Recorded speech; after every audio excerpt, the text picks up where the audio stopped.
안녕하십니까. 봉주박사TV의 성봉주 박사입니다. 오늘의 강의 주제는 운동과 인간의 기대 수명과의 관계에 대해서 살펴보는 시간을 갖도록 하겠습니다. 자, 우리 인간은 어느 정도 살 수 있을까에 대해 상당히 기대가 많죠. 근데 보통은 여러 학자들의 의견이 분분하지만 125세까지 가능하다, 이런 얘기도 하고요. 그런데 지금 굉장히 의료 기술의 발달과 영양의 발달에 의해서 굉장히 점차 늘어가지고 200세까지도 가능하다, 이런 추론도 가능하고요. 그런데도 불구하고 아쉽게도 세계인의 평균 수명은 71.4세 정도, 72세 내외고요.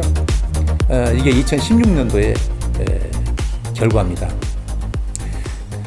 지금 세계에서 가장 오래 사는, 기대 수명이 오래 기대할 수 있는 나라가 일본이고요. 일본 여성들이 87세 정도 되네요. 그 다음에 남자들 중에서는 스위스 남성이 81세 정도 되고요. 이에 비해서 한국 남성은 80세.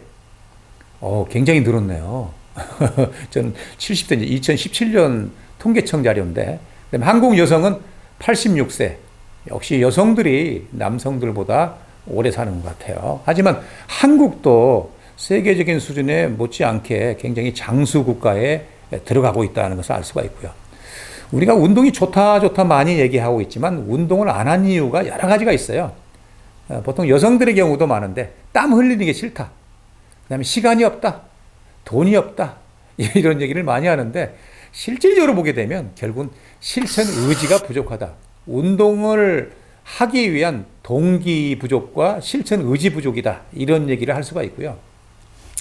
하버드 대학교에서 공중보건대 연구팀에서 과연 어떻게 하면 오래 살까에 대한 연구를 했는데요. 여기서 이제 한 5가지 요인을 제시했는데, 금연, 그 다음에 정상 체질량 지수, 그 다음에 하루에 30분 이상 운동, 적당 음주, 건강 식습관, 이런 5가지 정도를 가지고 이 중에서 4-5가지를 실천한 사람은 그렇지 않은 사람보다 10년 더 장수한다. 그러니까 오래 살기 위해서는 좀 절제하는 삶이, 균형된 삶이 중요하다는 것을 알 수가 있습니다. 죄송합니다. 생방송이다 보니까 또 이런 일도 생기네요. 자, 그동안 이제 운동과 수면 관련 연구를 한번 살펴보면요. 2017년에 하루에 15,000보 정도 걷게 되면 심장 질환을 예방하고 건강한 삶을 유지할 수가 있다, 이렇게 얘기하는데, 한 15,000보는 이제 빠른 걷기로 약 2시간 내외의 걷기를 했을 때를 의미하는 것들이고요. 그 다음에 스위스 바젤 대학에서 보행 속도가 느려지고 보폭이 짧아지는 것이 기억력의 인지기능 저하와 관련이 있다. 그래서 이제 바젤 대학에서는 결국은 걷기 속도가 결국은 건강을 가늠하는, 특히 치매를 가늠하는 잣대로 사용되고 될 수가 있다, 이런 중요한 연구를 한 적이 있습니다. 그래서 이제 최근에 노인 인구가 많아지면서 노인들 경우도 치매에 대한 관심이 상당히 많아지는데요. 걷기 속도를 적절히 제어한다면 10에서 15% 정도의 치매를 늦출 수가 있다, 발병, 이런 얘기도 있고요. 결국은 우리가 정상적으로 걸을 때는 1.2에서 1.4m 정도 1초에 움직여야 되는데, 점점 이제 움직이는 속도가 느려지게 되면 치매 가능성이 높다는 거죠. 특히 1초당 0.4m를 넘지 못하게 되면 치매일 가능성이 높다. 그래서 최근에 이제 걷기의 속도하고 이 치매하고 그런 관련들을 많이 강조하고 있습니다. 이런 요인들은 우리가 운동을 하기 위해서는 그냥 근육만 움직이는 것들이 아니라 신경과의 조화에 의해서 움직임이 가능한데, 신경이 제대로 근육을 뒷받침하지 않게 되면 우리의 의지대로 빨리 걸을 수가 없다.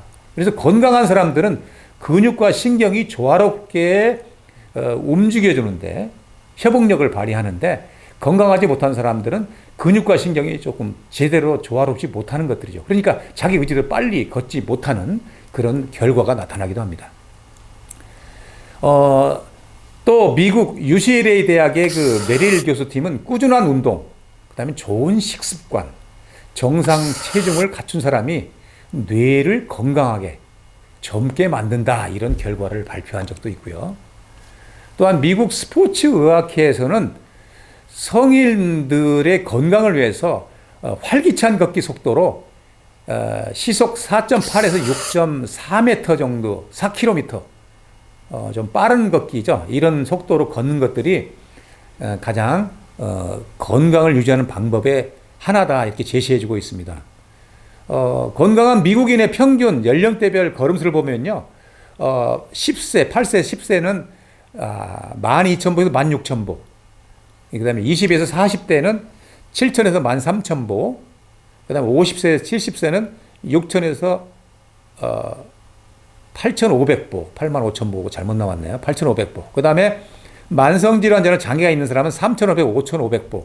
보통 우리가 일반적으로 평균적으로 보게 되면 4,000보에서 5,000보 정도 걷는 것 같아요. 근데 이제 이 4,000보 이하가 되는 사람들은 굉장히 건강에 위험 요소를 갖고 있다. 많은 연구에서 4,000보 정도를 굉장히 많은 기준으로 삼고 있는 것들이 4,000보 이하는 상당한 운동 부족증의 기준이 될 수 있다. 이렇게 얘기하고 있습니다.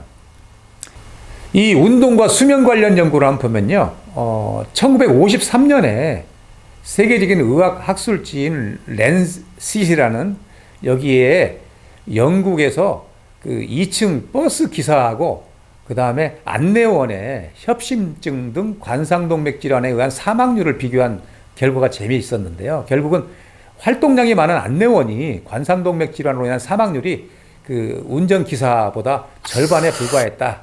그래서 활동량을 많이 하는 것들이 결국 관상동맥 질환이나 이 사망률에 굉장히 긍정적인 영향을 미친다. 이런 이제 처음 이제 이런 53년에 공식적인 연구가 생겼고요. 또 이런 연구가 계속 지속이 됩니다. 94년도에는 미국의 하버드 대학 졸업생을 대한 연구가 나오는데요. 일주일에 2,000칼로리 정도의 운동으로 최소한 평균 수명을 2년 정도 연장할 수 있다. 결국은 여기서도 규칙적인 운동이 수명을 연장하는 데 도움을 준다는 것들이 있고요. 그 다음에 2011년 8월에 랜싯의 그 대만 사람들을 대상으로 한 연구인데요. 운동을 전혀 하지 않은 사람들과 비교할 때 단 15분 정도의 중간 강도 운동을 하는 사람들은 사망률이 14% 정도 낮다. 기대 수명이 3년 정도 더 연장됐다. 결국은 조금이라도 계속해서 움직여주는 게 수명을 길게 하고 건강하게 살 수 있는 방법이다. 이렇게 예시해주고 있습니다. 미국 국립암연구소에 의하면 실제로 수명 연장의 대상들을 운동 강도에 따라서 평균 운동 강도로 약 주당 77분 운동을 하게 되면 2년 정도 수명이 연장이 되고요.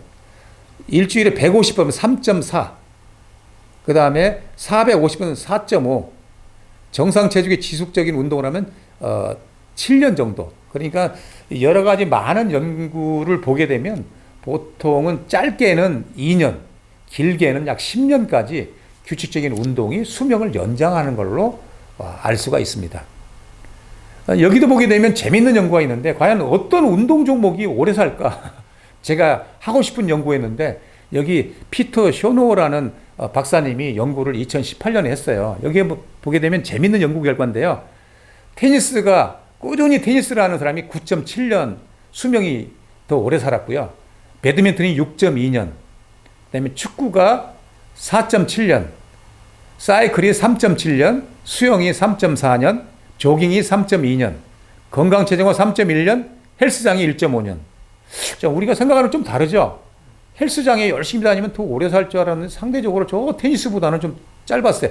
운동을 하지 않은 사람보다 운동을 꾸준히 하는 사람들이 수명이 길었는데 이렇게 종목마다 차이가 난다는 것은 상당히 재밌는 연구 결과다. 그럼 제가 볼 때는 이렇게 테니스가 오래 산 이유가 뭘까요? 배드민턴도 보통 이제 혼자 하는 운동보다는 같이 하는 운동들이 정신 건강과 신체 건강에 좋다는 영향을 우리가 또 여기서도 발견할 수가 있고요. 그 중에서도 좀 운동 강도가 실질적으로 천천히 나이가 들수록 테니스는 배드민턴보다 움직일 수 있는 시간적인 여유가 좀 있죠. 좀 천천히. 그러니까 운동 강도를 지나치게 강화하는 것보다는 중강도 정도 운동들이 그 다음에 혼자 하는 운동보다는 같이 더불어 사는 운동들이 수명 연장에 도움이 된다. 이런 것을 알 수가 있습니다. 또한 그 운동량하고 사망률의 관계를 봤는데요. 권장량을 운동을 했을 때 20% 정도 사망률을 낮출 수가 있고요. 그 다음에 권장량의 1배에서 2배, 31%의 사망률을 낮출 수가 있고, 두세 배, 37%, 네다섯 배, 39%, 그 다음에 5배 이상을 봤을 때는 좋을 수도 있고 나쁠 수도 있고 그런데 결국은 운동을 많이 하게 되면, 운동량을 많이 늘리게 되면 그렇게 쭉 비례적으로 늘어가지는 않는다. 그래서 운동량을 지나치게 많이 늘릴 필요는 없다는 것을 이 결과에서 알 수 있고요. 그러니까 보통 제가 볼 때는 2배, 3배 이상을 하게 되면 별로 그렇게 기대하는 효과가 그렇게 크지 않다. 2배, 3배 이상, 권장량이 두세 배 이상은 하지 않는 게 좋다는 걸 알 수가 있고요. 최대 권장 운동 시간을 많은 학자들이 얘기했는데 주당 약 450분, 7시간 30분 정도 내외에 운동을 해야 된다. 그 이상은 좀 무리다. 일주일에 5일 운동한다고 하면 하루 약 90분 정도의 운동이 권장되는 셈이고요.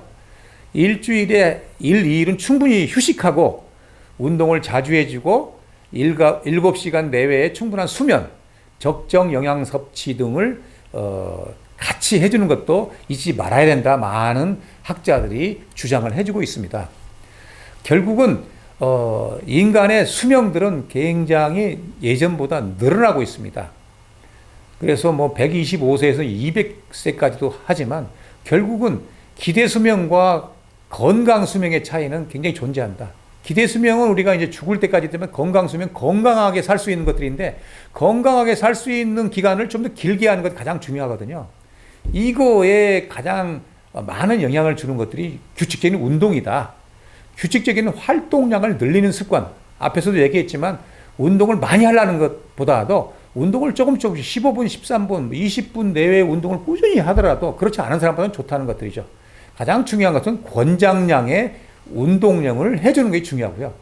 균형된 생활 습관과 운동을 생활화하는 그런 규칙적인 생활 습관과 생활 태도, 이런 것들이 결국은 건강하게 좀 더 오랫동안 살 수 있는 방법이 아닐까 생각이 듭니다. 여러분들도 이러한 내용들을 깊이 인식을 하고 운동의 중요성을 또 가지고 운동을 권장한 자기 자신의 능력과 수준에 맞는 운동을 찾아서 꾸준히 지속적으로 해주시길 바랍니다. 감사합니다.